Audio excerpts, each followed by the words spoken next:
Hello and namaste everyone. Welcome to the Nepal Festival Melbourne 2025. आजको यस फेस्टिभलमा दिनभरि नाच्न गाउन रमाइलो होस् भनेर मैले पनि आज मेरो दिनको सुरुवात गरेँ लुआङ ब्ल्याकबाट। फेस्टिभल भन्न साथ हजुरहरूको दिमागमा के आउँछ?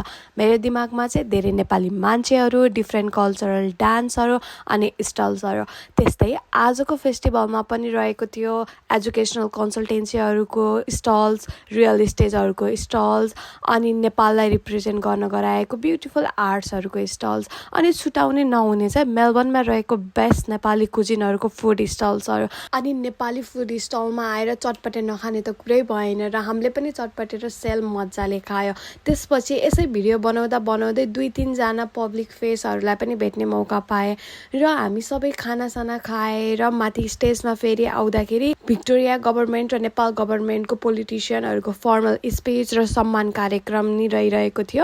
त्यसपछि सबै सकेर हामीले भेट्यौँ नेपालको टप सिङ्गरहरूलाई। मेरो चाहिँ पर्सनली समीक्षा अधिकारी एकदमै फेभरेट हुनुहुन्छ।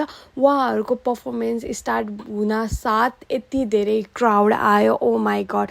मेरो फर्स्ट टाइम भएर पनि होला म अहिलेसम्म कुनै पनि नेपाली फङ्सन चाहिँ एटेन्ड गरेको छैन, त्यही भएर पनि होला मलाई कति पनि लागेको थिएन कि मेलबर्नमा यति धेरै नेपालीहरू हुनुहुन्छ र हामीलाई एकदमै रमाइलो भयो। हामी नाच्यो गायो। आजको दिन चाहिँ टोटल्ली वर्थ इट भयो किनभने दिउँसदेखि हामी एकदमै गर्मीमा बसिरहेको थियो उहाँहरूलाई भेट्नको लागि। र that's all for the day. Thank you so much for watching. See you at next mini vlog. Bye by.